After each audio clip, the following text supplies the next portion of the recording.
လူတွေကတခုပြောမယ်ဆိုရင်လည်းတွေးပြီးမှပြောတာပဲတခုလုပ်မယ်ဆိုရင်လည်းတွေးပြီးမှလုပ်တာရှိတယ်တွေးတော့ဆင်ញင်မှုဆိုတာပထမလာတာဖြစ်တယ်အဲ့ဒီအတွေးကမှားလို့ရှိရင်ကျန်တဲ့အပြောတို့အလုပ်တို့လည်းမှားသွားနိုင်တယ်ပေါ့ဒါကြောင့်မှန်ကန်စွာတွေးတောနိုင်မှုဆိုတာသိအရေးကြီးတယ်မှန်ကန်စွာတွေးတောမှုအတွက်ဘာတွေကအရေးကြီးလိုအပ်တုံးဆိုအသိပညာဘဝတုတ္တတွေလိုအပ်တယ်ပေါ့မမှန်ကန်တွေးတောတတ်ဖို့အတွက်ဘဝတုတ္တကြွယ်ဝဖို့လိုအပ်တယ်အလို့ဆိုရင်မမှန်တွေးနိုင်တာမဟုတ်တုတ္တဆိုတာပညာရဲ့အစပဲဖြစ်တယ်လူတွေကတက္ကသိုလ်ကျောင်းတွေသွားပြီးတော့ပညာသင်ကြတယ်ဆိုတာဟာတွေးတောဆင်ញင်နည်းကိုသင်တာပဲဖြစ်တယ်အလုံးကသိယူမသားကြတာတွေးစရာတွေပဲသင်တာပဲဖြစ်တယ်ပေါ့ကဏ္ဍသင်တာပဲကြည့်ပြီးဘယ်ကဏ္ဍနဲ့ဘယ်ကဏ္ဍပေါင်းရင်ဘာရတယ်ဘယ်လောက်လုပ်ရင်ဘယ်လောက်ဒီသင်ချားစပြီးတော့တွေးတောဆင်ញင်မှုတွေကိုဘာကတော့တွေးတောတတ်ဖို့သင်ကြတာပဲဖြစ်တယ် logic ဆိုတဲ့ဘာသာရပ်ဟာလည်းပဲတွေးတောတာပဲလေစัจ မဲ့ကိုအခြေပြုပြီးတွေးတယ်အကြောင်းတရားကိုအခြေပြုပြီးတော့တွေးတယ်တွေးတောဆင်ញင်မှုတွေဟာလောကမှာအရေးပါတယ်ပေါ့ဒါကြောင့်ပညာတတ်ဖို့အတွက်တွေးတောဆင်ញင်မှုဟာအရေးပါတယ်မေရှိပါကျင့်တရားထဲမှာသမ္မာသင်္ကပ္ပဆိုရယ် right thought ဆောဗျာဟောထားတာအဲ့တော့အတွေးဟာမှားတဲ့အတွေးနဲ့မှန်တဲ့အတွေးဆိုပြီးတော့နှမျိုးခွဲထားတယ်မှားတဲ့အတွေးတွေကတော့နိဗ္ဗာန်ရောက်ဖို့အသိဉာဏ်နဲ့ရဖို့ဆိုရင်မှားတဲ့အတွေးကဘာတွေတုံးဆိုရင်လောဘနဲ့တွေးတဲ့အတွေးဒေါသနဲ့အတွေးတဲ့တွေးအဲ့ဒီအတွေးတွေကမှားတဲ့အတွေးတွေလို့ပြောဘယ်တော့မှလမ်းမှန်ပေါ်မရောက်နိုင်ဘူးလောဘနဲ့တွေးတာကိုကာမဝိတကလို့ခေါ်တယ်စိတ်ထဲမှာလူချင်းစရာနှစ်သက်စရာအာယုန်တွေကိုလူချင်းတတ်မဲ့တဲ့အတွေးနဲ့တွေးတာကာမဝိတက်လို့ခေါ်တယ်အဲ့ဒီကာမဝိတက်ဟာစိတ်ကိုပူလောင်စေတတ်ပြီးလက်တွေ့တစ်ခုဖြစ်သွားရင်လည်းကောင်းကျိုးချမ်းသာကိုမပေးနိုင်ဘူးလောဘနဲ့အသက်ပြီးတွေးတဲ့အတွေးဒေါသနဲ့ပတ်သက်တဲ့အတွေးတွေကတော့ဖြာပါရဝိတကလို့ခေါ်တယ်ဖြာပါရဆိုတာစိတ်ဟာပုံမှန်မဟုတ်ဘဲနဲ့ဖောက်ပြန်နေတဲ့ဒေါသလွှမ်းမိုးခန္ဓာလို့ပုံမှန်မဟုတ်တဲ့စိတ်နဲ့တွေးတာဖြာပါရဝိတက်အဲ့ဒီဖြာပါရဝိတက်ကပဲလွန်ကျူးလာတဲ့အခါကျတော့သူတို့အားကိုတတ်ဖို့ဖြတ်ဖို့ထိစဉ်းစားလာတဲ့ဝိဟိတဝိတက်လို့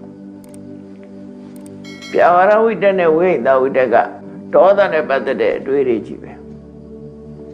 လောဘနဲ့ပတ်သက်တာကာမဝိတ္တဒေါသနဲ့ပတ်သက်တဲ့အတွေးကပြာဝရဝိတ္တနဲ့ဝိဟိတဝိတ္တလို့မြတ်စွာဘုရားဒီဝိတ္တကလို့ဆိုတဲ့ဉာဏ်စီတွေးတောမှုနဲ့ပတ်သက်ပြီးတော့သုံးမျိုးခွဲဟောထားတယ်ကောင်းတဲ့တွေးတောမှုတွေကြတော့နိက္ခမဝိတ္တကာမဂုဏ်အာယုံခံစားမှုအနေထွက်ခွာတဲ့အတွေ့ကာမဂုဏ်အာယုံတွေကိုဆွန့်လွတ်တဲ့အတွေ့အဲ့ဒါမှအသိဉာဏ်ကိုရနိုင်တာကာမဂုဏ်အာယုံနဲ့ဆိုရင်ရှိပြီးသားအသိဉာဏ်တော့တုံးသွားနိုင်တယ်ပေါ့လောဘတွေလွှမ်းမိုးနေသည့်အတွက်ကြောင့်တဘာဝကိုမသိနိုင်တော့ဘူးဒါကြောင့်မို့သစ္စာပြဟောတယ်လုတ်တော်အထနသနာတိလုတ်တော်ဓမ္မနပတ္တိလောဘကြီးနေတဲ့ပုဂ္ဂိုလ်လောဘလွှမ်းမိုးခြင်းခံရတဲ့ပုဂ္ဂိုလ်ဟာအကြောင်းလည်းမမြင်ဘူးအကျိုးလည်းမမြင်ဘူးကိုယ်အကျိုးလည်းမသိဘူးသူတစ်ပါးအကျိုးလည်းမသိဘူးလို့ဆိုလို့တယ်အနန္တမန္တရာဟောတိလောဘလွှမ်းမိုးနေလို့ရှိရင်သူ့ဖို့ဟာမောင်ကြီးကြနေတာမမြင်နိုင်တဲ့မောင်းနေတဲ့အရာပဲဖြစ်နေတယ်ဒါကြောင့်မို့မှားကြတယ်လောဘနဲ့တွေ့တဲ့အမှားတွေကလည်းမှားတယ် ဒေါသနဲ့တွေးတဲ့မှာတွေရတယ်အဲ့ဒါကြောင့်မို့ဒီမှားယွင်းတဲ့အတွေးတွေကနေပြီးတော့ထွက်ခွာပြီးမှန်ကန်တဲ့အတွေးကိုတွေးနိုင်ဖို့နိက္ခမဝိတက်ကာမဝါယုန်နေတဲ့ကနေထွက်ခွာပြီးတော့မှန်ကန်တဲ့အတွေးကိုတွေးတယ်နောက်တစ်ခုကအပြဘာဒဝိတက်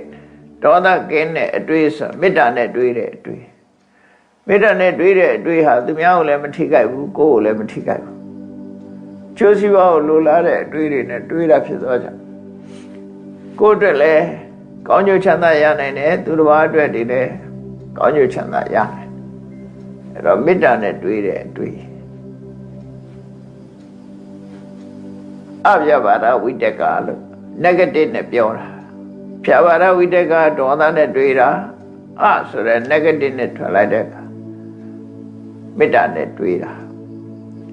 နောက်ဝိဣဒဝိတက်ဆိုတာညှင်းဆဲလို့တဲ့စိတ်နဲ့အကျဉ်းနာကင်းမဲ့တဲ့သဘောနဲ့တွေးတာအဝိဣဒဝိတက်လို့ဆိုတာသူတစ်ပါးကိုမညှင်းဆဲဘူးအကျဉ်းနာထားတယ်ဆိုကရုဏာနဲ့တွေးတဲ့အတွေးအဲ့တော့မေတ္တာနဲ့တွေးတဲ့အတွေးကရုဏာနဲ့တွေးတဲ့အတွေးတွေဟာမိမိအတွက်လည်းပဲကောင်းကျိုးချမ်းသာရနိုင်တယ်သူတစ်ပါးအတွက်လည်းအဆင်ပြေစေတယ်နှုတ်လုံးအတွက်ကောင်းတယ်လို့ဆိုအဲ့တော့ right thought လို့ဆိုတဲ့နေရာမှာမှန်ကန်သောအတွေးဆိုတာနိက္ခမဝိတေအပြဘာဒဝိတေအဝိဒဝိတေဒီအတွေးတွေကိုဆွလို့တယ်ပေါ့နော်ဒါကိုတွေးနေတဲ့အတွေးသည်လောဘလွှမ်းမိုးတဲ့အတွေးလားဒေါသတွေလွှမ်းမိုးနေတဲ့အတွေးလားအကျဉ်းနာကင်းမဲ့တဲ့အတွေးတွေလားဆိုတာကိုယ့်ကိုဆန်းစစ်ကြမှာဖြစ်တယ်အဲ့ဒီအတွေးတွေရအကောင့်ထဲဖော်မယ်ဆိုရင်အကောင့်ဘယ်တော့မှမဖြစ်နိုင်ဘူးဒါကြောင့်မို့အတွေးကိုဆင်ញင်သုံးသပ်ဖို့လိုအပ်တယ်အဲ့တော့မြတ်စွာဘုရားဒီသုတ္တံမှာရှင်းလျာတဲ့တန်တရားကြီးမှာမှန်ကန်တဲ့အတွေးတစ်ခုပေးခဲ့လမ်းညွှန်ပြတယ်ဒါလို့ရှင်းလျာတဲ့တန်တရားမှာတဲ့နတ်သောဘိက္ခွေသောတတ်တော်သူလဘောယောနမာတာဘုဒ္ဓပုပ္ပောဣမိနာတိကေနအထုနာဒါလို့ရှည်လျားတဲ့တန်တရားခရီးကြီးထဲမှာတဲ့လူချင်းဆုံပြီးတဲ့အခါမှာစဉ်းစားရမှာကအမျိုးသမီးနဲ့ပတ်သက်လာရင်စဉ်းစားမယ်ဆိုရင်အမေမဖြစ်ဘူးတဲ့အမျိုးသမီးဆိုတာရဖို့မလွယ်ဘူးတဲ့မြတ်စွာဘုရားနသုလဘရူပောလွယ်လွယ်ကူရနိုင်မှာတော့မဟုတ်ဘူးလို့မရှိဘူးလို့လည်းပြောတာမဟုတ်ဘူးလွယ်လွယ်ကူရှာတွေ့မှာမဟုတ်ဘူးတန်တရားရှိလျားနေတဲ့အခါမှာအမျိုးသမီးတွေတွေ့ပြီဆိုလို့ရှိရင်စဉ်းစားလိုက်ပါတဲ့ဒါလောက်ရှိလျားတဲ့တန်တရားကြီးထဲမှာငါအမေလည်းဖြစ်ဘူးမှာပဲလို့တွေးလိုက်ပါအဲ့ဒါဆိုရင်မြို့သမီးနဲ့ပတ်သက်ပြီးစော်ကားလို့တဲ့စိတ်တွေတို့ဘာလို့ပျောက်သွားနိုင်မှန်ကန်တဲ့အတွေ့တစ်ခုလို့သူတို့ဆိုလို့ရပေါ့နော်သောဘိခွေတတော်နာသုလဘရူပောအမေမဖြစ်ဘူးတဲ့လူဆိုတာရှားပါလိမ့်မယ်တဲ့တွေ့ဖို့ခက်ပါလိမ့်မယ်ဘာလို့လဲဆိုတန်တရားဒါရှည်လွန်အားကြီးတယ်တန်ကိတ္တဟေတုအကြောင်းဘာကြောင့်လို့ဆိုရင်နမတေကောယဘိက္ခွေတန်တာတော်အလုံးရှိလျာတဲ့တန်တရားကြီးကဘယ်တော့မှစားခဲ့တယ်ဆိုတာပြောဖို့တောင်ခက်တယ်ဒါကြောင့်ဒီမှန်ကန်တဲ့အတွေ့လေးပေးပြီးတဲ့အခါမှာဒါလောက်ရှိလျာတဲ့တန်တရားကြီးကိုညီးဝေးဖို့သင့်ပြီဆိုပြီးတော့နောက်ဆုံးမှာတော့ဝိပဿနာဉာဏ်နဲ့ပဲအဆုံးသတ်တာပဲမြတ်စွာဘုရားဝိပဿနာဉာဏ်ဖြစ်ဖို့ပဲဟောတာပဲရှေ့ပိုင်းကတော့မှန်ကန်သောအတွေးဟာမှန်ကန်သောအတွေးကဘာကိုတားဆီးတာတုံးဆိုရင်ကိုယ့်ရင်ထဲမှာအကုသိုလ်တွေဖြစ်မဲ့ဟာကိုတားဆီးလိုက်တာမုန်းတိမှုယွန်ရှာမှုမတော်မတရားကြံမှုတွေကုန်လုံးရောကြသွားစေတဲ့အတွေးပဲအမေလို့တွေးလိုက်တာနဲ့တပြိုင်နက်ဒီလိုရဲ့စိတ်နေသဘောထားတွေဟာပြောင်းလဲသွားနိုင်တယ်ဒါကြောင့်မို့အဲ့လိုတွေးပါလို့ဆိုပြနောက်တစ်ခါအမျိုးသားတွေနဲ့တွေ့တဲ့အခါမှာလည်းနောက်တစ်သုတ်ကြတော့ဒါလေးပဲပြောင်းသွားတယ် နာသောဘိက္ခွေတတ္တောသုလဘရူပောယောနာပိတာဘုဒ္ဓပုဂ္ဂိုလ်အမျိုးသားချင်းချင်းတွေ့တဲ့အခါမှာလည်းပဲအဖေမတော်ဘူးတဲ့ပုဂ္ဂိုလ်အမျိုးသားကပဲတွေ့တွေ့အမျိုးသမီးကပဲတွေ့တွေ့အမျိုးသမီးဘက်ကနေပြီးတော့အမျိုးသားယောက်ျားတွေနဲ့တွေ့တဲ့အခါငါအဖေတော်ဘူးမှာပဲဒေါသတွေထွက်နေမယ်တခုပြောခြင်းနဲ့ဆိုရင်ချိန်တော့ငါအဖေတော်ဘူးမှာပဲအဲ့ဒါလို့တွေးပါတဲ့မိမတော်ဘူးတဲ့ပုဂ္ဂိုလ်ဆိုတာရှားတယ်ယောက်ျားတွေထဲမှာအဖေမတော်ဘူးတဲ့ပုဂ္ဂိုလ်ဆိုတာရှားတယ်ဆိုတာအမေတော်ဘူးတယ်အဖေတော်ဘူးတယ်လို့သိလိုက်တာနဲ့တပြိုင်နက်မုန်းနေတဲ့စိတ်တွေကရောကျသွားတာဒါသိကြတယ်မေတ္တာလိုလားတဲ့စိတ်တွေကိုယ်ရင်ထဲမှာရောက်လာတယ်အဲ့ဒါအနှစ်သာရပဲပေါ့အဲ့ဒီအတွေးရဲ့အနှစ်သာရအဲ့ဒါအကုသိုလ်တွေမလုပ်ဖြစ်တော့ဘူးမင်္ဂန်တဲ့အတွေးတွေနဲ့တွေးတာထို့တူပဲနောက်သုတ်တန်တစ်ခုကြတော့သောဘိက္ခွေတတ္တောနာသောဘိက္ခွေတတ္တောသုလဘရူပောယောနဘာတုဖူဒပုပ္ပောညီကိုမတော်ဘူးတဲ့လူမရှိဘူးယောက်ျားတဲ့ဆိုရင်ညီကိုမတော်ဘူးတဲ့လူမရှိဘူးချင်းချင်းမှာတယောက်နဲ့တယောက်အမြဲဒေါသတွေဖြစ်ပြီးခိုင်းရဒေါသဖြစ်ရင်တစ်ချိန်တော့ငါအကိုတော်ဘူးလိမ့်မယ်ငါညီတော်ဘူးလိမ့်မယ်ဆိုတာအကိုပေါ်မှာထားတဲ့မေတ္တာစိတ်မျိုးညီပေါ်မှာထားတဲ့မေတ္တာစိတ်မျိုးတက်ရောက်လာစေတယ်ပေါ့အဲ့ဒါရှည်လျားတဲ့တန်တရားကြီးတဲ့မှာအခုလိုအခြေအနေမျိုးတွေစဉ်းစားခြင်းအပြင်လူတယောက်ရဲ့စိတ်ဓာတ်တွေဟာနုညံ့ပျော့ပြောင်းသွားတယ်အဲ့လိုနုညံ့ပျော့ပြောင်းသွားပြီဆိုတော့မှတန်တရားကြီးရှည်တာကိုစဉ်းစားပြီးတန်တရားကြီးကညီးငွေအောင်ကြိုးစားအထောက်အမှာဖြစ်တယ်အဓိကကတော့နိဗ္ဗာန်ရဖို့အတွက်ဝိပဿနာတရားအထောက်အမယ်လို့ဆိုလိုတာဝိပဿနာအထိမှတန်တရားကြီးကိုညီးငွေမှဖြစ်တယ်ညီးငွေမှတွေ့တာမှုကင်းနိုင်မှဖြစ်တယ်တွေ့တာမှုကင်းမှလွတ်မြောက်နိုင်မှဖြစ်တယ်ဒီသုံးချက်ပဲဒီနိဗ္ဗေနတိဝိရိစတိဝိမုတ်စတိညီငွေတယ်တွေ့တာမှုကင်းပြတ်တယ်လွတ်မြောက်တယ်မညီငွေပဲနဲ့တွေ့တာမှုမကင်းပြတ်နိုင်ဘူးတွေ့တာမှုမကင်းပြတ်ဖဲနဲ့မလွတ်မြောက်နိုင်ဘူးဒါဒီလမ်းစဉ်ကိုမြတ်စွာဘုရားပြတယ်နောက်တစ်ခါအမျိုးသမီးတွေနဲ့ပတ်သက်ပြီးတော့နာသောဘိက္ခွေတတ္တောသုလဘရူပောယောနောပခိဏိဖူဒပုပ္ပောအမမတော်ဘူးတဲ့မျိုးသမီး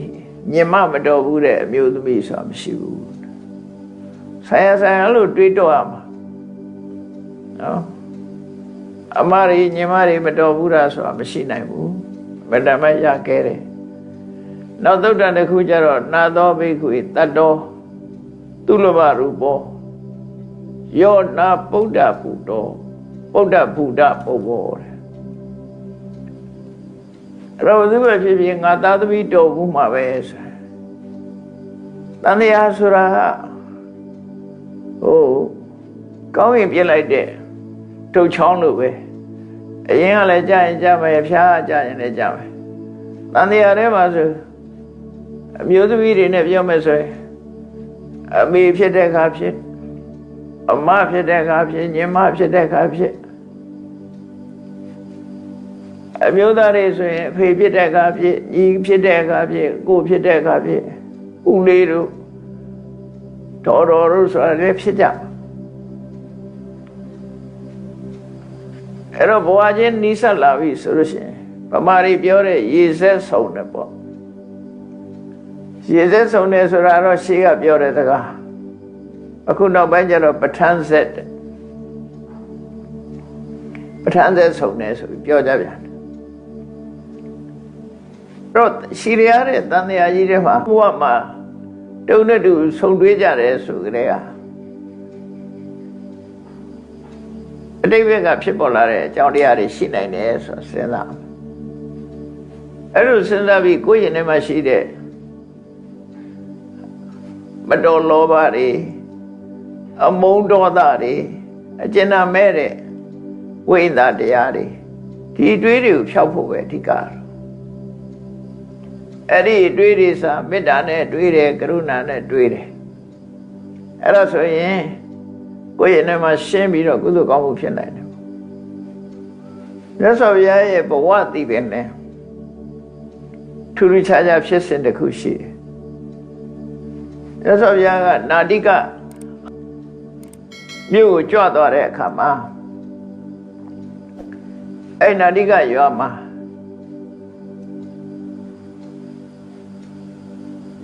နကုလပိတာနဲ့နကုလပိတာနကုလမာတာသူတို့သားလေးကိုအကြောင်းပြုပြီးတော့နကုလရဲ့အဖေနကုလရဲ့မေလို့ခေါ်တဲ့မိသားစုဇနီးမောင်နှံ2 ယောက်မြတ်စွာဘုရားနဲ့တွေ့တယ်တွေ့ချင်းသူတို့ယင်ထဲကနှလုံးသားကစကားပြောတာဘာဖြစ်လဲလို့ဆိုမြတ်စွာဘုရားကိုမြင်လိုက်တာနဲ့သူတို့သားလို့ရှင်ဒီခင်မင်သွားတယ်သူတို့နဲ့ကွဲကွာနေတဲ့သားအဖြစ်စိတ်ထဲမှာယဉ်နှီးခင်မင်သွားတယ်ချက်ချင်းယဉ်နှီးသွားပြီးတော့ငါသားဒီလောက်ကြာအောင်ဘယ်ရောက်နေတာလဲဘယ်သွားနေတာလဲနဲ့ဆိုပြီးတော့မြတ်စွာဘုရားရဲ့ခြေထောက်ကိုဖက်ပြီးတော့နကုလပိတာတက္ကရောနကုလမာတာတက္ကမကြီးရောမြတ်စွာဘုရားကိုသားပါဆိုပြီးတော့မျက်ရည်ကြီးငယ်ကြပြီးတကယ်စိတ်ထဲမှာခံစားသွားကြရတယ်သူတို့ကျန်တဲ့ပုဂ္ဂိုလ်တွေကသဘောမပေါက်တော့ထူးဆန်းနေတယ်သူတို့ရဲ့စိတ်ခံစားချက်ကတော့တကယ်ခံစားနေရတာဟန်လောက်တာမဟုတ်ဘူးဘေးရယဟန်တွေကလည်းမြတ်စွာဘုရားအကြောင်းကိုသိထားကြတော့မြတ်စွာဘုရားဟာတက္ကတိုင်းကတာဂဝေမင်းမျိုးတွေကပဲခမည်းတော်ကသုတ္တရဏမင်းကြီးမေတော်ကမာယာဒေဝီဒီဇလန်းနေသိထားတော့အခုဒီအမျိုးသားနဲ့အမျိုးသမီးကမြတ်စွာဘုရားကိုသူတို့သားပါလို့ပြောနေတာနားမလည်နိုင်ကြဘူးသူတို့ကလည်းတကယ်ကိုမျက်ရည်ကြီးငယ်ကြပြီးတော့မြတ်စွာဘုရားနဲ့တွေ့တဲ့အခါမှာဝမ်းသာဝမ်းနည်းဖြစ်နေကြတာဟန်လုံးတဲ့အနေထားမဟုတ်သေယုတ်ဆောင်တာမဟုတ်တကယ်နှလုံးသားတွေကလာတဲ့ရှင်းနေမှုဆက်ဆံမှုနဲ့ဖြစ်လာတော့မြတ်စွာဘုရားကလည်းငြိမ်းနေတယ်ဘာမှမပြောဘူးမငင်းဆိုဘူးပေါ့မငင်းဆိုဘူးသူတို့အားရအောင်မြတ်စွာဘုရားခြေစရုံးဖက်ပြီးတော့ငိုကြွေးကြတယ်အားရပြီဆိုတဲ့အခါကျတော့မှသူတို့ကျင့်နှလောက်ပြီဆိုတော့မှမြတ်စွာဘုရားကခီးဆက်တယ်ရဟန်းတော်တွေကတော့ရှင်ထဲမှာအဖြေတစ်ခုဖြစ်ကြရဲ့အမေကွန်းတစ်ခုဖြစ်ပြီးတော့ကြံရတယ်အဖြေမထုတ်နိုင်တဲ့မေကွန်းတစ်ခုမြတ်စွာဘုရားကလည်းမငင်းဆိုဘူးတဲ့တကယ်တော့မြတ်စွာဘုရားတက္ကတိုင်းကပိလဝမျိုးကသုတ္တရဏမင်းကြီးနဲ့မေရမယတို့ရဲ့သားဆိုတာအားလုံးကသိနေကြတယ်အခုသူတို့သားပါဆိုအမေသစ်အဖေသစ်တွေကပေါ်နေပြန်တယ်ရှမ်းတော်တွေကနားလည်နိုင်စွာမရှိကြတော့မြတ်စွာဘုရားကိုလျှောက်တော့မြတ်စွာဘုရားကတန်တရားဘဝဟောင်းအကြောင်းကိုနည်းနည်းရှင်းပြလိုက်အခုဇလန်းနဲ့ဆက်တာပဲเนาะတန်တရားဘဝကိုကြည့်လိုက်မယ်ဆိုရင်တဲ့ဒီနကုလပိတာတက္ကကြီးဟာမြတ်စွာဘုရားရဲ့အဖေဖြစ်ခဲ့တာဘဝ900တဲ့ဒါဆက်တိုက်ဖြစ်တာအဲ့တော့ဘဝ900ကတန်တရားကပေးတဲ့အချစ်ဆိုတော့တန်ရောစဉ်ဆိုတာဘယ်လိုလုပ်ပြနိုင်သူ့သားအနေနဲ့ဆက်ဆံလာရတာဘဝပေါင်း900တဲ့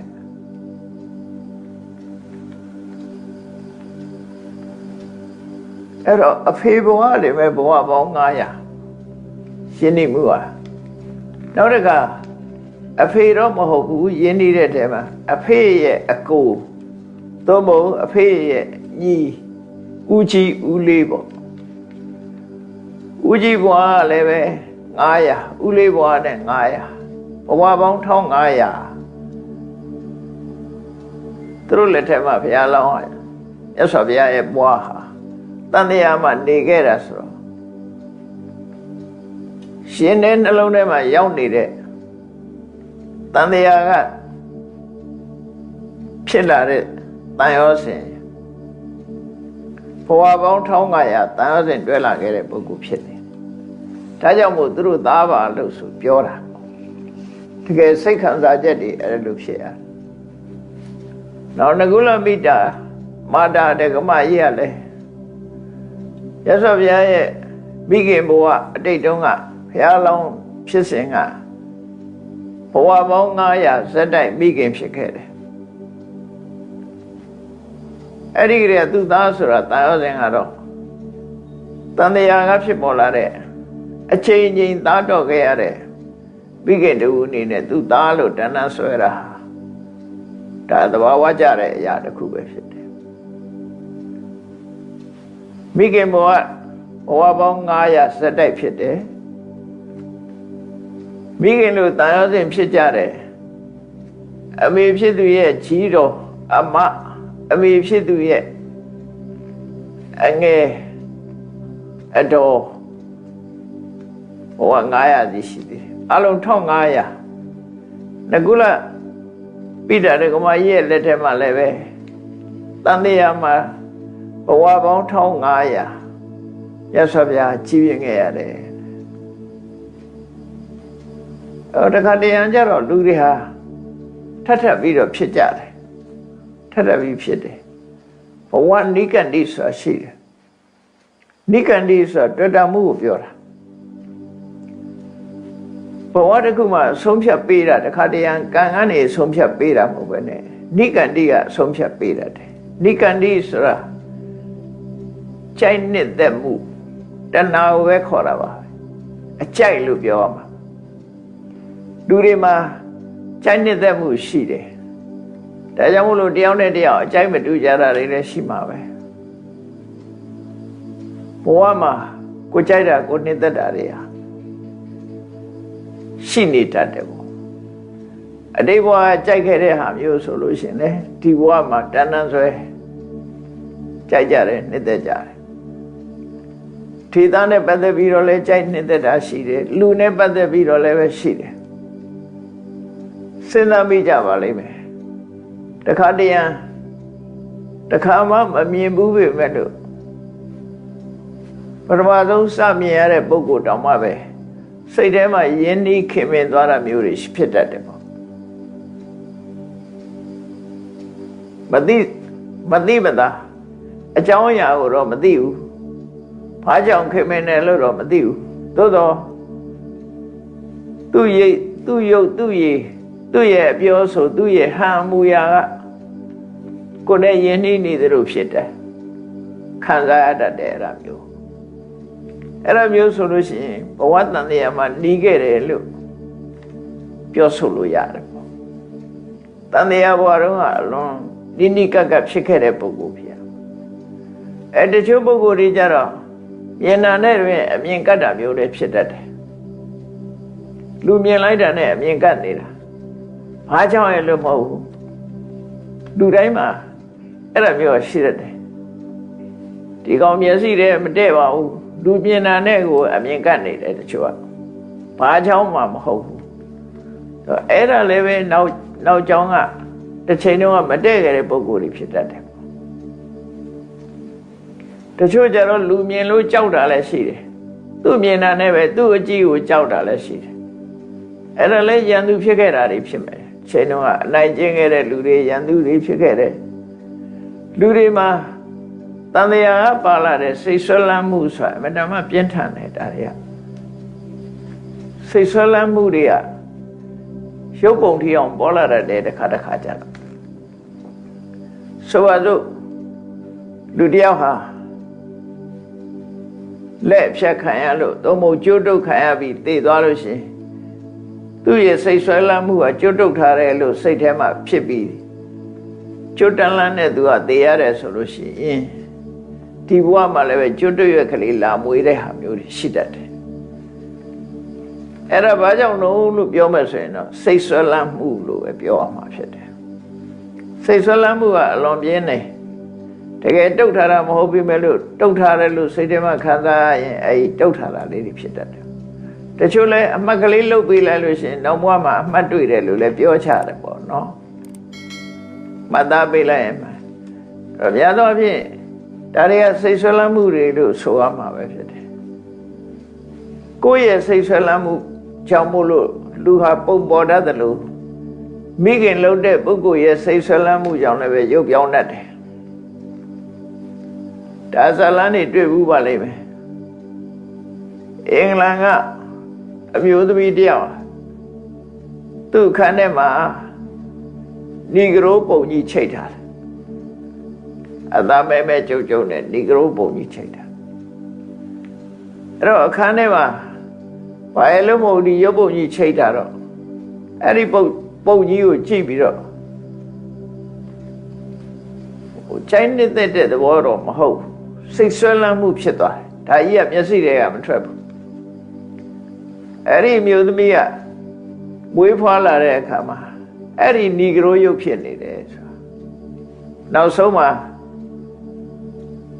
စနီးမောင်နှံကွယ်တော့မဲ့အနေထားမျိုးထိရောက်သွားတဲ့အခါတကယ်ချင်းလှုပ်တဲ့ဆရာအောင်ကစိတ်ဆွဲလန်းမှုကြောင့်လည်းဒါမျိုးဖြစ်နိုင်တယ်ဆိုတာရှင်းပြမှာတန်တရားကင်းသွားကြတယ်ဘုန်းကြီးတို့ရွာမှာနေမယ်ကလေးမတယောက်ကမွေးလိုက်တဲ့သားနှစ်ယောက်ဟာစပင်းဖြူနဲ့ဒီကျင့်အယောင်ဥရောပယုံမျိုးမွေးထားတာနှစ်ယောက်ရှိတယ်တကယ်ကိုဥရောပယုတ်ပဲစပင်းကလည်းဖြူနဲ့အသားကလည်းဒီကျင့်နဲ့ဗမာယုံမဟုတ်ဘူးမျက်လုံးကလည်းခပ်ပြပြတော့ဘယ်လိုလုပ်ပြီးတော့အမေဗမာဖေဗမာတော့ဆိုတော့ဘယ်မှလည်းရောက်တာမဟုတ်ဘူးဘာဖြစ်လို့ဒီယုတ်ကြီးဖြစ်ရတယ်လဲလို့ဆိုတဲ့အခါမှာအကြောင်းတစ်ခုရှိတာ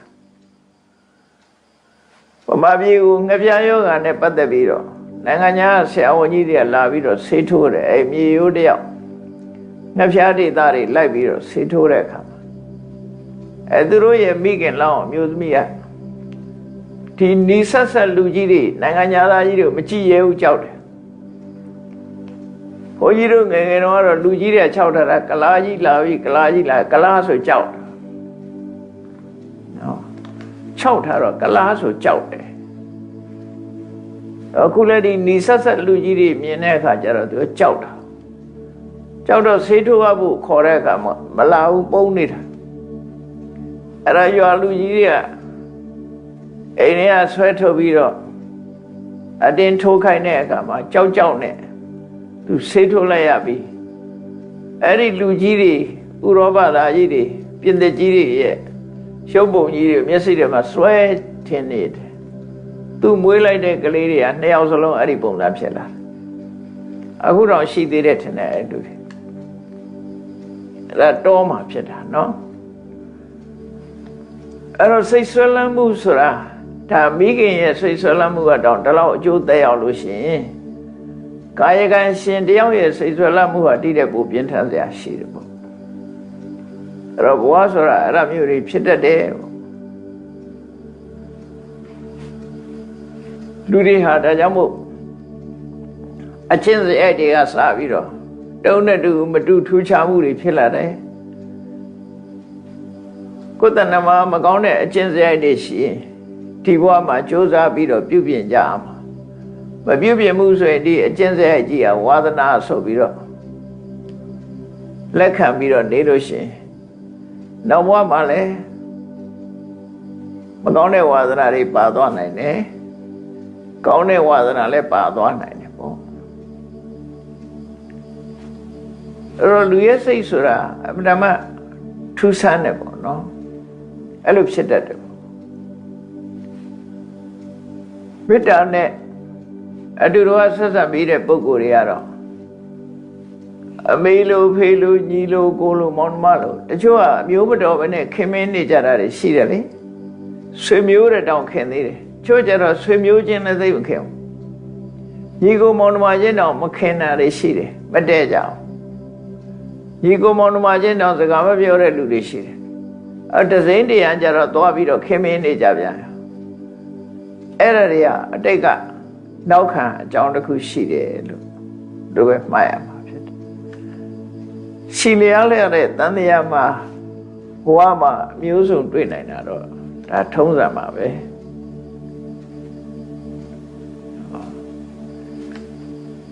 အဲ့တော့မျိုးသားပဲဖြစ်ဖြစ်မျိုးသမီးပဲဖြစ်ဖြစ်တွေးလာလို့ရှိရင်မြတ်စွာဘုရားရဲ့သုံးသင်ဆုံးမချက်ကြကိုယ်ကသိရမှာတော့လောကမှာအမျိုးသားတဲ့ဆိုရင်အဖေမတော်ဘူးတဲ့လူမရှိဘူးညီမတော်ဘူးတဲ့လူမရှိဘူးအကိုမတော်ဘူးတဲ့လူမရှိဘူး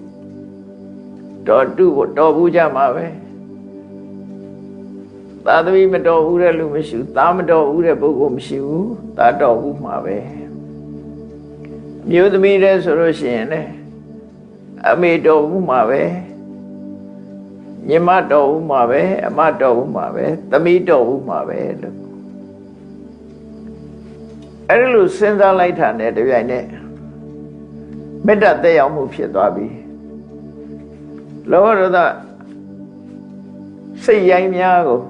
အတော်အသင့်တားဆီးနိုင်သွားတာဖြစ်တယ်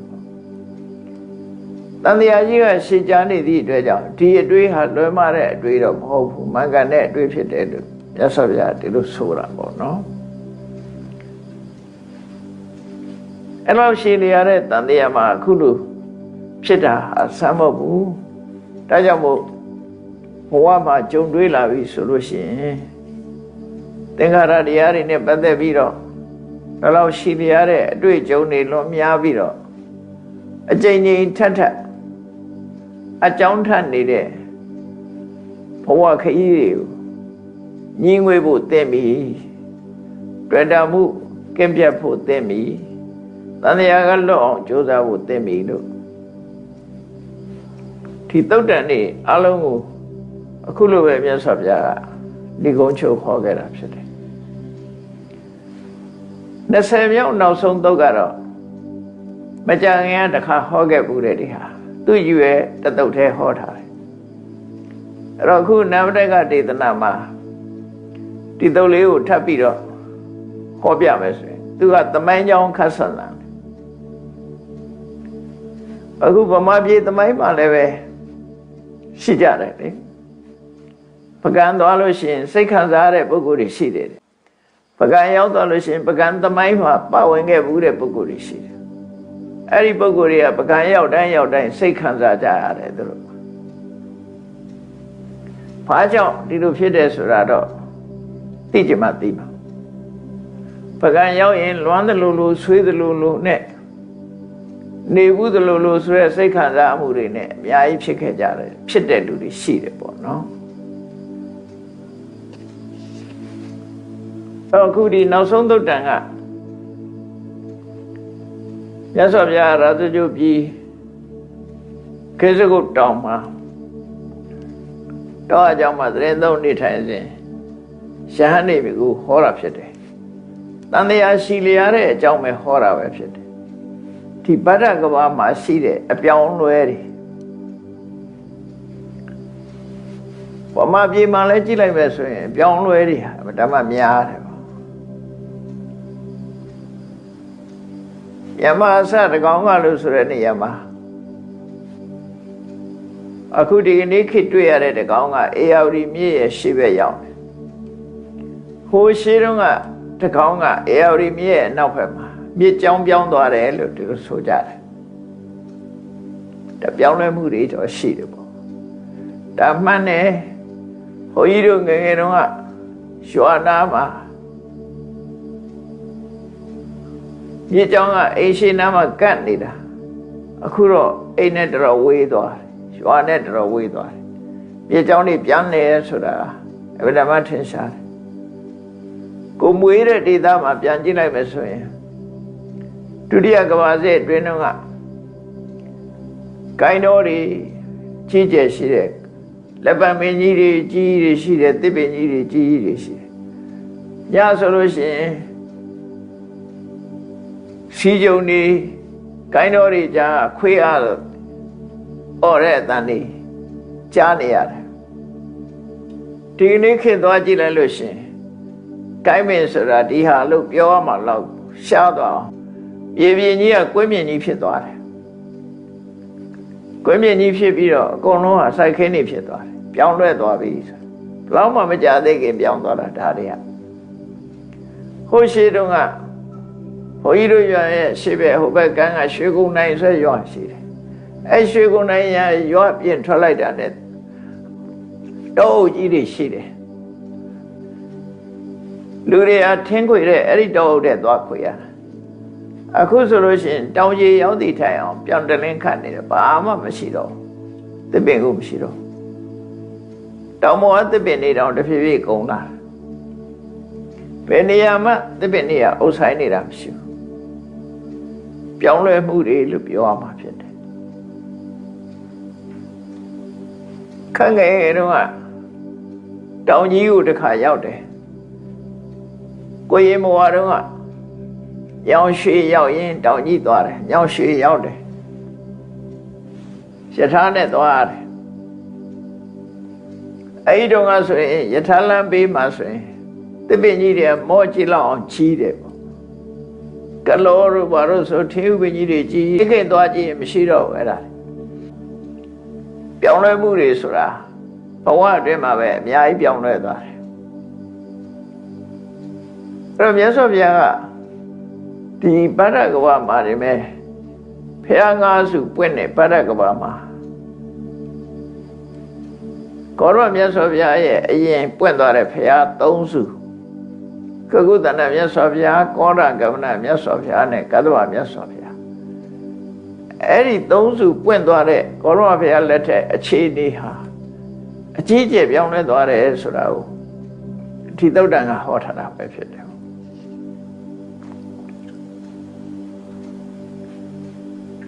ဒါကဒီနေရာကိုကြည့်ပြီးအမှန်မှထူးခြားတဲ့အနေအထားမျိုးတွေသမိုင်းကြောင်းကြည့်လိုက်ပဲဆိုရင်ရှေးတုန်းကရန်ကုန်ဆိုတာတကုံဆိုတဲ့မြို့သေးသေးလေးပဲလေပင်လယ်ကမ်းစပ်မှာရှိတဲ့တကုံဆိုတဲ့မြို့သေးသေးလေးပဲဟန္တာဝရီဆိုတဲ့ပဲခူးကလည်းပဲပဲခူးမြို့မဖြစ်ခင်တုန်းကဆိုရင်ငှက်တောင်မှဟင်းသာတွေတောင်မှပဲတကောင်ပဲနားတာတယ်လို့ဆိုတာပဲကုန်းကအဲ့တော့ပြောင်းလဲနေတာပေါ့ပြောင်းလဲလာတဲ့အနေအထားတစ်ခုပြောပြတာဘယ်နေရာပဲဖြစ်ဖြစ်စင်တာဝရပြောင်းလဲနေတဲ့အရာတွေကြီးပဲအင်္ဂလိပ်လက်ထက်တုန်းကရွှေကုံဖျားပေါ်မှာကြားတက်တယ်ဆိုတာငယ်ငယ်တော့ကြားခဲ့ဘူးတယ်ပေါ့ရွှေရုံဖျားကြားတက်တာ9ရက်မြကြာဆိုတာကော်ရာတွေတနတ်နဲ့ပြစ်လို့ကြားသိသွားတယ်ဆိုတဲ့အကြောင်းငယ်တော့ကြားဘူးတာပြောတာနော်အဲ့တော့ခဏကကြားတက်ဖို့မပြောနဲ့ရွှေရုံဖျားဆိုတာဘယ်မှာပြောင်းလဲသွားပြီတော့မဟုတ်တော့အဲ့ရွှေရုံပတ်ဝန်းကျင်ကရင်တော့တောရကြောင်နေကြီးပဲဒါပေမဲ့နာမည်ကခြားတော်ရတို့အလဲတော်ရတို့အဲ့လိုခေါ်တာတကယ်တော်တွေပဲတော့ခဏကြီးပြောင်းသွားတာကြည်လိုက်ပေါ့ရွှေရုံကမျိုးလဲလို့ဖြစ်နေ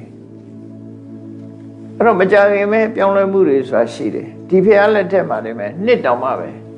လူတယောက်ရဲ့သက်တမ်းတော်မကုန်းခင်ပြောင်းလဲမှုတွေကအကြီးကျယ်ဖြစ်သွားတယ်ဆိုတာအမှန်တမ်းထင်ရှားအစစအရာပြောင်းလဲတာအခုမကြခင်လေးတွေပဲကြည့်ပဲဆိုရင်ဘုန်းကြီးတို့ဘဝထဲမှာပဲအရင်တော့အေရဝတီတိုင်းနဲ့အကြောင်းကုန်းတို့ပသိမ်တို့သွားမယ်ဆိုလို့ရှိရင်သင်္ဘောနဲ့တညလုံးစီးရတယ်နောက်တည့်ကျမှကံကောင်းရင်စောစောရောက်တယ်လို့မို့ဆိုမရောက်ဘူးပသိမ်သွားရင်ဗန္ဓုလတို့ဗန္နကတို့ဆိုတဲ့သင်္ဘောတွေစီးတညလုံးစီးရတာမနေ့ကျမှရောက်တယ်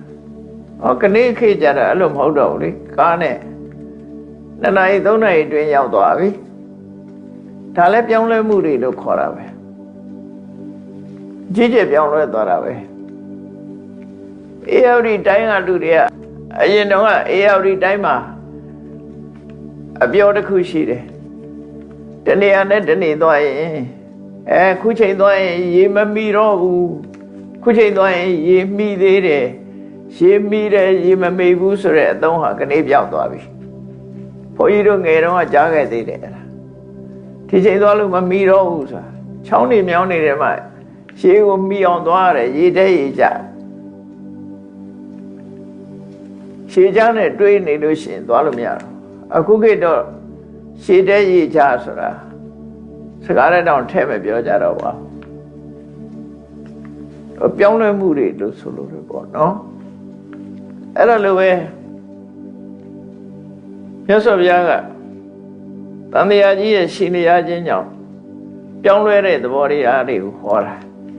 ဒါသင်္ခါရတရားရဲ့မမြဲမှုဆိုတာဒီလိုစဉ်းကျင်စဉ်းစားတာလည်းပဲဝိပဿနာဉာဏ်ရဲ့အခြေခံဖြစ်တယ်တို့ငယ်ငယ်တုန်းကဘလို့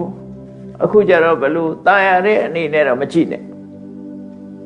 နော်ตายရတဲ့အနေနဲ့မဟုတ်ဘူးမတည်မြဲတဲ့သဘောနဲ့ကြည့်မယ်ဆိုရင်ဝိပဿနာဖြစ်ပါတယ်အဝိပဿနာဉာဏ်ဖြစ်ဖို့ရအတွက်ဒီလိုစဉ်းစားတာကောင်းတယ်ဝိနည်းမှာဆိုလို့ရှိရင်ယဟန်နေตายရတဲ့အနေနဲ့ကိုမျက်နှာကိုမှန်တယ်မှမကြည့်ရဘူးလို့ခေါ်ထားတယ်သို့တော့မှန်ကြည့်ပြီးတော့ငါတော်တော်အိုသွားပါပြီလားလို့တန်ဝေကားနဲ့ကြည့်ရင်တော့ကြည်ကောင်းပြန်ရောဆိုလိုတာကအကုသိုလ်ဖြစ်မဲ့ဆိုရင်တော့ဘယ်ဟာဖြစ်ရှောင်အောင်ကုသိုလ်စိတ်နဲ့ဆိုရင်တော့လုပ်လို့ရတယ်လို့ဆိုလိုတယ်သဘောကအဲ့တော့မှန်ကြည့်ပြီးတော့ကိုယ့်ကိုตายရတဲ့အနေနဲ့တော့မကြည့်နဲ့တန်ဝေကားအနေနဲ့ကြည့်လို့ရတယ်လို့ဆိုလိုတယ်ဒါကြောင့်မို့ပြောကြတာနဲ့တချို့က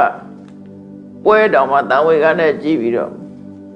မကြည့်တတ်တော့တဏှာကြည့်တတ်တော့ဘာဝနာဆိုပြီးပွဲကြိုက်တာလားမသိပါဘူးအဲ့လိုလုပ်သေးတယ်သို့သောများသောအားဖြင့်ပွဲကြည့်တဲ့အခါမှာဘာဝနာနဲ့ကြည့်နိုင်ဖို့ဆိုတာတော်တော်ရင်းကျက်မှပဲကြည့်နိုင်မှာ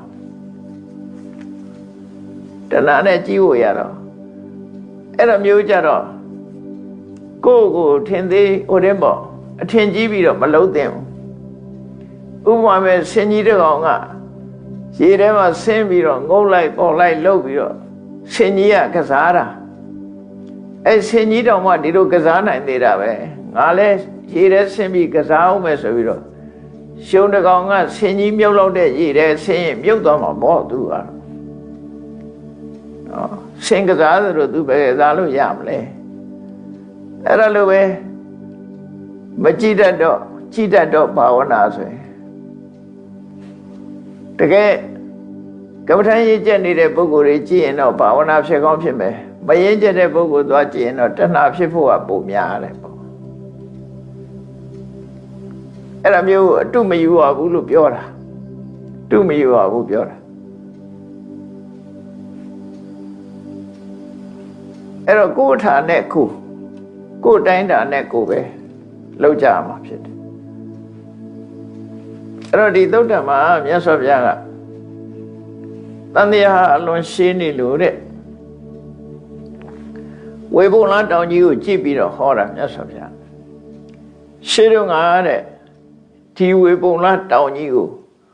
ဝေဘုံလလို့မခေါ်ဘူးတဲ့ပါစိနဝန္တာလို့ခေါ်တယ်တဲ့နာမည်ပါပြောင်းသွားတာနော်ပါစိနဝန္တာလို့ခေါ်တယ်ဟုတ်တယ်ရန်ကုန်ကလည်းတကုံလို့ခေါ်တာရန်ကုန်မခေါ်ဘူးအလောင်းမင်းတရားဥအောင်စီကရန်ကုန်ကိုသိမ်းပြီးတော့မှရန်ကုန်လို့နာမည်မဲ့တာငကိုယ်တော့တကုံပဲအဲ့ဒီမှာဝေဘုံလတောင်ကြီးရဲ့အမည်ကပါစိနဝန္တာလို့နာမည်ပေးတယ်တဲ့အဲ့ဒီခေတ်ကဒီဒေသမှာနေတဲ့လူတွေကတိဝရဆိုတဲ့လူမျိုးတွေနေကြတယ်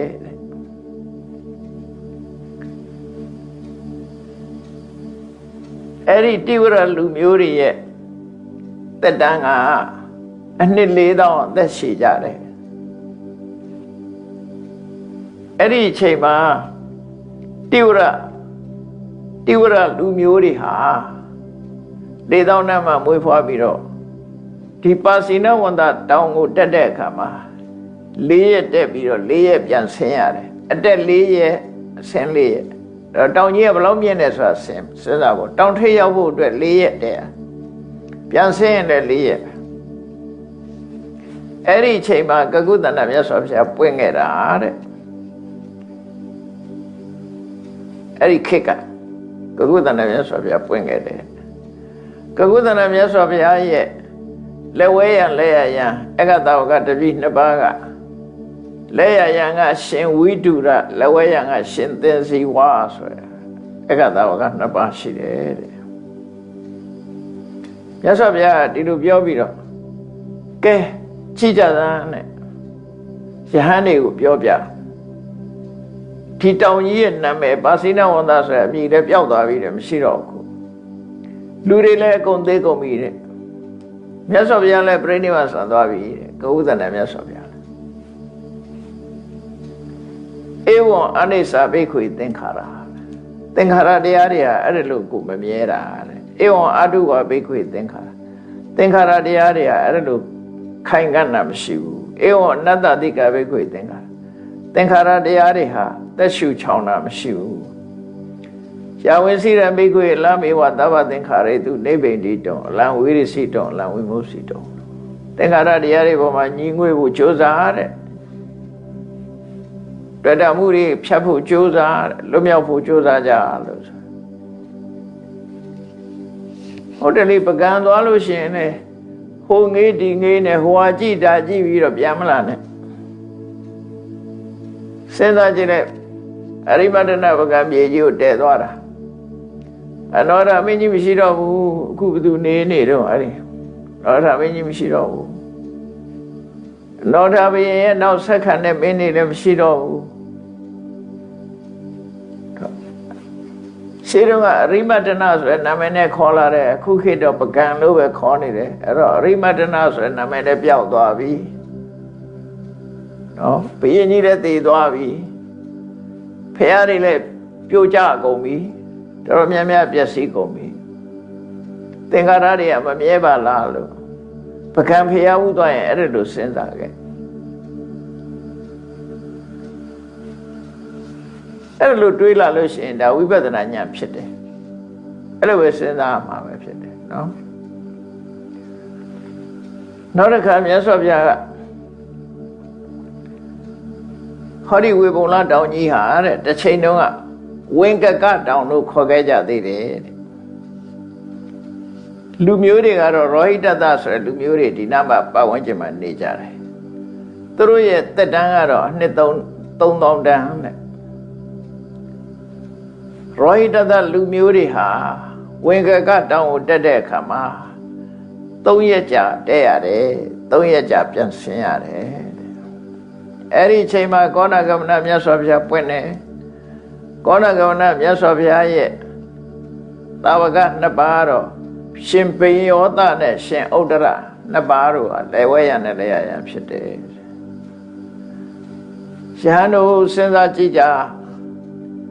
အဲ့တော့ခေါ်ခဲ့တဲ့ဝင်ကကဆိုတဲ့နာမည်လဲတောင်ရဲ့နာမည်ကလည်းပျောက်သွားပြီတဲ့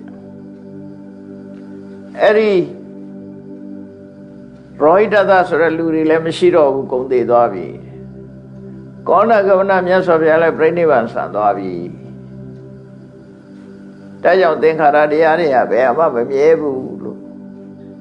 တော့တမိုင်းကြောင်းကိုဖော်ပြပြီးမြတ်စွာဘုရားဒီသုတ်တံကိုဤစနစ်ပေးသွားတာနော်ဤစနစ်ပေးသွားအဲ့တော့ဘယ်နေရာရောက်တမိုင်းသိထားလို့ရှိရင်မန္တလေးရောက်ရင်မန္တလေးနန်းတော်ကြီးမြင်လိုက်လို့ရှိရင်ဩဒီနန်းတော်ကြီးတည်သွားတာမင်းတို့မင်းကြီးလည်းမရှိတော့ဘူးရတနာပူရဆိုတဲ့နာမည်ရတနာပုံစားဆိုတဲ့နာမည်လည်းမရှိတော့ဘူးအဲ့တော့သီဘောမင်းနေတယ်သီဘောမင်းလည်းမရှိတော့ဘူးပြောင်းလဲသွားပြီအဲ့ခေတ်ကလူတွေလည်းတယောက်မှမရှိတော့ဘူးအလုံးဟာပြောင်းလဲကုန်ကြပြီလို့ဒါတန်ဝေခဖြစ်เสียအတွေ့လေးအမရပူရမြို့ရောက်တဲ့အခါကျတော့လဲစဉ်းစားကြည့်ပေါ့အမရပူရမြို့ကို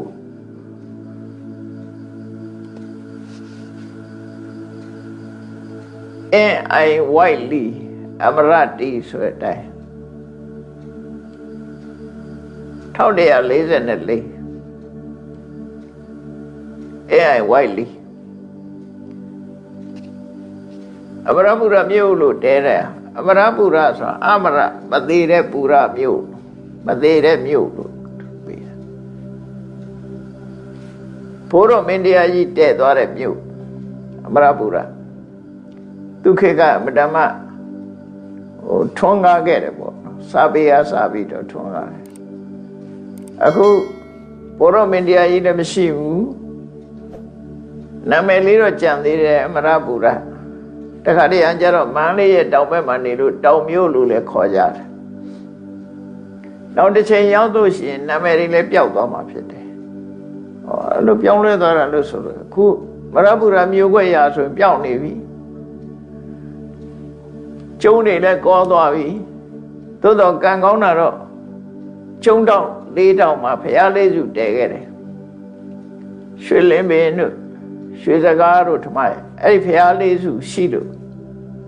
မြို့ခွက်ကတော့မပြောက်ဘူးပြန်ဖော်မဲ့ဆိုရတယ်သို့တော့အရင်ပုံစံမဟုတ်တော့ဘူးအကုန်လုံးပြောင်းလဲသွားပြီ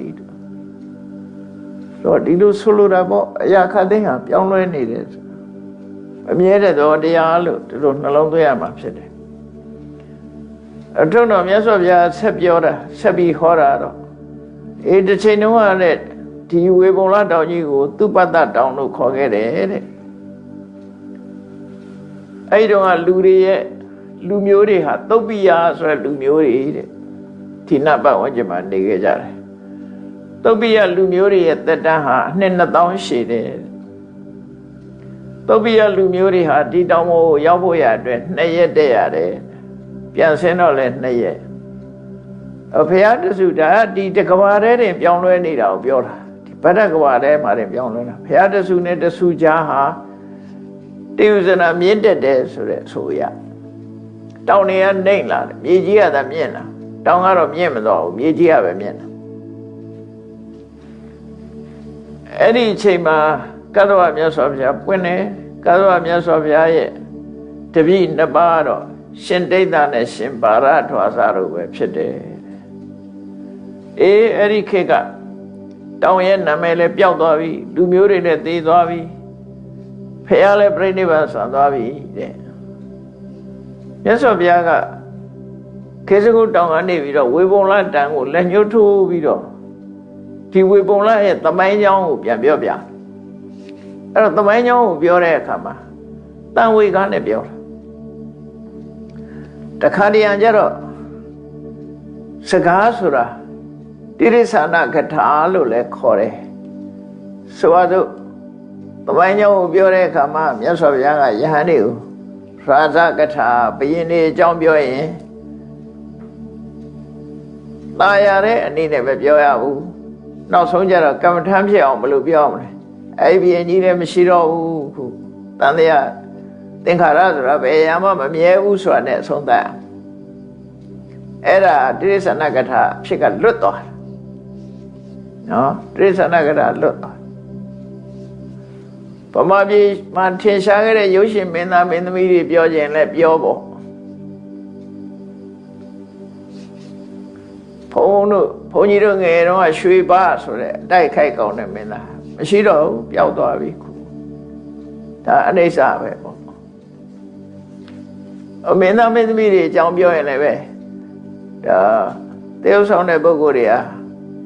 ဒီလိုပဲအသေးသေးတွေပေါ့ဟောင်းနေရပျောက်ကွယ်သွားကြတာပဲဘယ်အတိုင်းဝိုင်းပဲဖြစ်ဖြစ်နော်အတိုင်းဝိုင်းပဲဖြစ်ဖြစ်ပေါ်လာပြီးတဲ့နောက်ဟာတည်မြဲနေတာမရှိဘူးအလုံးကပျောက်ကွယ်သွားကြတာပဲအဲ့ဒါကိုဧဝံသင်္ခါရအနိစ္စသင်္ခါရတရားတွေဆိုတာလုံးဝမတည်ငြိမ်ဘူးဖြစ်ပြီးရင်ပြတ်သွားတယ်ဆိုတာမြတ်စွာဘုရားကအဲ့လိုဝေပုံလတောင်လေးကိုကြည့်ပြီးတော့ယဟန်တွေကိုသမိုင်းကြောင်းမှာထည့်ပြီးတော့ပြောပြနေတာအဲ့ပြောပြနေတဲ့အချိန်နောက်ဆုံးမြတ်စွာဘုရားကပြောတော့အခုအချိန်ပြောမယ်ဆိုရင်ဒီတောင်ဟာဝေပုံလတောင်လို့ခေါ်တယ်ဝေပုံလတောင်လို့ခေါ်တယ်ဒီတောင်ရဲ့ပတ်ဝန်းကျင်မှာနေကြတဲ့လူတွေကမာဂရလူမျိုးတွေနေကြတယ်မာဂရလူမျိုးတွေရဲ့အသက်ကတော့ အဲ့ဒါမှတူပါတယ်တဲ့အကြဆုံးနေရတဲ့လူတောင်မှပဲအသက်တရားတဲ့နည်းနည်းပဲပိုပါတယ်မာဂရလူမျိုးတွေဟာဒီတောင်ကိုအခုတက်အခုဆင်းရက်တောင်မကြဘူးအခုတက်သွားပြီးပြန်ဆင်းလာခဲ့တခဏအတွင်းမှာပဲအတက်ဆင်းလုံးနိုင်တယ်အခုချိန်မှာတဲ့ငါဘုရားပွင့်တယ်ငါရဲ့တပည့်နှစ်ပါးတော့သာရိပုတ္တရာနဲ့မောက္ကလံပဲအေးနောက်တစ်ချိန်ဖြစ်လာလိမ့်မယ်တဲ့နောက်တစ်ချိန်ဖြစ်လာလိမ့်မယ်တဲ့အရင်စေဝိမတ္တပပ္ပတ္တသမဉ္ညာအန္တရတာဧတတိဝေပုံလတောင်ဆိုတဲ့အမြည်ကြီးကလည်းပျောက်သွားလိမ့်ဦးမယ်မြတ်စွာဘုရားနောက်တစ်ချိန်ဖြစ်လာလိမ့်ဦးမယ်ဝေပုံလတောင်အမြည်ပျောက်သွားလိမ့်မယ်ဣမေသမနုဿာကာလင်္ဂရိတ္တတိဒီလူတွေလည်းအကုန်လုံးသိသွားကြလိမ့်မယ်အဟိစ္ဆပြိနိဗ္ဗာဧတမိငါလည်းပဲပြိနိဗ္ဗာန်ဆံရလိမ့်မယ်ဧဝံအာနိစ္စမြတ်စွာဘုရားအဲ့လိုပြောအဲ့တော့သဘာဝတရားတွေရဲ့ဒီဝိပဿနာဉာဏ်ဖြစ်အောင်မှန်ကန်တဲ့အတွေ့အကြုံတွေနဲ့တွေ့တော့ဆင်ခြင်ဖို့ဒီသုတ်တံကိုဟောတာဖြစ်တယ်မြတ်စွာဘုရားဒါကြောင့်မို့ဏိဂုံးချုပ်မှာတော့မြတ်စွာဘုရားအနိစ္စဝတ္တသင်္ခါရဥပါဒဝယတမိနောဩပိစိတ်တောနေရုသန္တိတိတံဥပသမောဒုက္ခောဆိုတဲ့ဒီဒေသနာတော်နဲ့ဏိဂုံးချုပ်ထားတာဖြစ်တယ်အကြောင်းတရားတွေပေါင်းစပ်ပြီးထုတ်လုပ်ထားတဲ့သင်္ခါရဆိုတဲ့တရားတွေဟာဖြစ်ပြီးရင်ပျောက်ကွယ်သွားတဲ့သဘောရှိတယ်မမြဲဘူးဆိုတာဖြစ်လာပြီးပျောက်ကွယ်သွားတဲ့သဘောကိုပြောတာဖြစ်လာတယ်ပျောက်ကွယ်သွားတယ်အနိစ္စဝတ္တမမြဲတဲ့သဘောရှိတယ်ဥပါဒဝယတမိနောဖြစ်ခြင်းဖြစ်ပြီးရင်ပြတ်သွားတဲ့သဘောရှိတယ်ဥပိစိတ်တောနိရောဓန္တိဖြစ်လာပြီးတဲ့နောက်မှာလုံးဝချုပ်ပြောက်သွားတယ်ဒါသဘာဝပဲလူတွေကလည်းမွေးပြီးတည်သွားကြတာပဲလေရှင်သာရိပုတ္တရာလောင်းတို့စဉ်းစားသလိုပွဲကြည့်ရင်ဒီပွဲမှာရှေ့ပိုင်းကတော့လက်ခုပ်တီးလို့ဆူတွေချလို့ပန်းကုန်းတွေတက်ဆွတ်လို့လုပ်တယ်နောက်ပိုင်းကျတော့စဉ်းစားတယ်အနှစ်တရာအတွင်းဒီလူတွေအကုန်သိသွားကြမှာပဲဆိုတာစဉ်းစားလာတဲ့အခါတန်ဝေကဖြစ်သွားတယ်လက်ခုပ်တီးခြင်းဩဝါပေးခြင်းဆူချခြင်းမလုပ်တော့ဘူးသူတို့မသိတဲ့တရားရှာမဲ့ဆိုပြီးပွဲကြည့်ရကထွက်သွားကြတာပဲရှင်သာရိပုတ္တရာအခုလည်းကိုယ့်ကိုယ်ဆင်ခြင်စဉ်းစားကြည့်လို့ရှိရင်ဒီသူအောင်နဲ့ဆင်ခြင်သုံးသပ်နိုင်တယ်ဒါမှဝိပဿနာဉာဏ်အစစ်ဖြစ်မှာနော်အနိစ္စဝတ္တသင်္ခါရနေ့စဉ်ကိုယ်ကိုဆင်ခြင်ဖို့ဥပါဒဝယဓမ္မိနောဘယ်ရမှမမြဲဘူးဖြစ်လာပြီးရင်ပျက်စီးရတဲ့သဘာဝတွေဖြစ်တယ်ဖြစ်ပြီးရင်ချုပ်သွားကြမှာပဲဖြစ်တယ်တေတံဥပသမောဒုက္ခောအဲ့ဒီဖြစ်ပြီးပြတ်သွားတဲ့အရာတွေအလုံးငြိမ်းသွားမှပဲချမ်းသာဒုက္ခဆိုတာရမယ်တည်မြဲတဲ့ချမ်းသာဒုက္ခဆိုတာဖြစ်နိုင်တယ်တေတံဥပသမောသင်္ခါရတရားတွေရဲ့လုံးဝငြိမ်းသွားတာနိဗ္ဗာန်ဆိုတာသင်္ခါရတရားတွေမရှိတော့တဲ့ဟာကိုပြောတာသင်္ခါရတရားတွေလုံးဝငြိမ်းသွားတယ်မရှိတဲ့အရာတွေနိဗ္ဗာန်ပဲအဲ့ဒီနိဗ္ဗာန်ကျမှဒုက္ခအဲ့တော့မရှိဘဲနဲ့ဘာဖြစ်လို့ချမ်းသာတော့ဆိုရှင်သာရိပုတ္တရာလို့ဖြေတယ်လို့ပဲဖြေရမှာဒါနိဗ္ဗာန်မှာစိတ်ခံစားစရာမရှိဘဲနဲ့ဘယ်လိုလုပ်ချမ်းသာတယ်လို့ပြောရတော့ဆိုအဲ့ဒီစိတ်ခံစားမှုမရှိတာကိုကချမ်းသာတယ်လို့ပြောတာစိတ်ခံစားမှုရှိနေသေးရင်ချမ်းသာအောင်မှမဟုတ်ဘူးစိတ်ခံစားမှုမရှိတာကိုကကောင်းတယ်ဒါကြောင့်တေတံဥပသမောဒုက္ခောဖြစ်ပြီးပြတ်သွားတဲ့အရာတွေအလုံးချုပ်ငြိမ်းသွားပြီသင်္ခါရတွေချုပ်ငြိမ်းသွားပြီဆိုမှတကယ်ချမ်းသာဆိုတာတွေ့မှာပါလို့မြတ်ဗုဒ္ဓရဲ့လမ်းဆုံးပန်းနိုင်ဖြစ်တဲ့နိဗ္ဗာန်ကိုညွှန်ပြပြီးတော့ဏိဂုံးချုပ်တာဖြစ်ပါတယ်ဒီတွင်မဲ့တန်ယုဒနိကာယအနမတကတန်ယုမှာလာတဲ့သုတ်ပေါင်း20ဟောကြားလို့ပြီးသွားပြီတရားချစ်ခင်သူတော်စင်ပြိဿပေါင်းတို့မြတ်ဗုဒ္ဓရဲ့အနမတကဒေသနာကိုနာယူမှတ်သားကြရတဲ့အခါမှာမိမိတို့အနေနဲ့စဉ်းစားမပြတ်စဉ်းကျင်စဉ်းစားဖို့ရာကတော့အမှန်တန်ရှိရတဲ့တန်တရားကြီးဟာတို့တွေညီငွေဖို့တင့်တော်ပြီဒီတန်တရားကြီးကလွတ်မြောက်အောင်တို့တွေကြိုးပမ်းကြရမှာဖြစ်တယ်လို့ကိုယ်စီတတိကြီးစွာထားပြီးတော့ ကြိုးစားအားထုတ်နိုင်ကြပါစေကုန်သတည်း